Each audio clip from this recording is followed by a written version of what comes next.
21 deals have been signed at a Singapore-Jiangsu Business Council meeting in Nanjing as both sides look to further cooperation in areas like sustainability, education, digitalisation and healthcare. These come even as global pressures and China's troubled economy cast a shadow over expansion plans. The Singapore-Jiangsu Cooperation Council meeting is an annual event between the island state and China's East Coast province just north of Shanghai. Lauren Ong with more.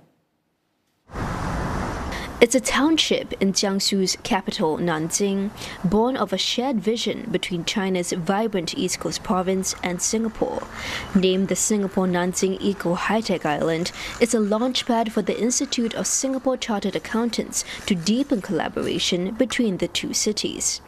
Offering advice and a network of partners, the industry-led organization seeks to help Singapore companies launch in Nanjing and vice versa.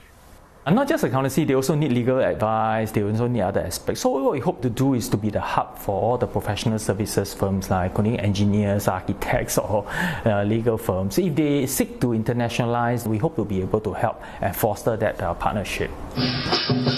With two other offices, one in Suzhou that's also in Jiangsu and another in next-door Shanghai, it's testament to Singapore's commitment to the region despite global challenges, according to Singapore Minister in the Prime Minister's office, Indranee Rajah.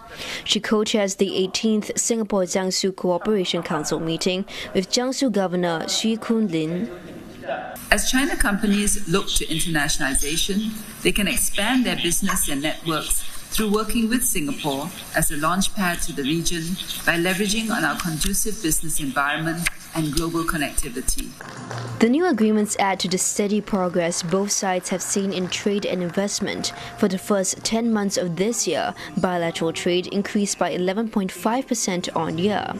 Investments in Jiangsu and vice versa are also up more than 60% on year, making Singapore the largest source of foreign investment in the Chinese province.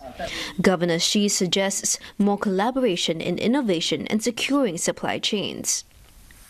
欢迎新加坡企业到江苏设立研发机构，用好江苏的创新要素、产业资源，开展科研攻关、成果转化和产业化应用。我们将一如既往地为大家提供全方位的这种服务保障。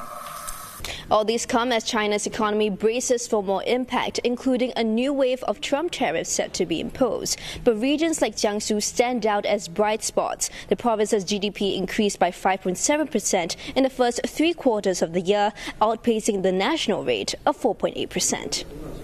Impending tariffs on China's EV batteries, for instance, have not dampened interest from some Singapore manufacturers to set up shop here. Dura Power, a Singapore-grown lithium-ion battery firm in Suzhou, says it is actively pursuing overseas expansion plans. 我们的主要的市场呢，其实是在欧洲。作为一家其实新加坡的一家公司，虽然我们的在中国的一个制造，但是我们也会在后续去遵守就是欧洲的电池的一个法规。These sentiments were echoed in a courtesy call between Ms. Indranee and Mr. Xi earlier. Ms. Indranee says Singapore can be a good partner for Jiangsu, even as the geopolitical situation gets harder to navigate. Mr. Xi agrees and says Jiangsu is eager to work with Singapore, which has unique advantages. Lauren Ong, CNA, Nanjing.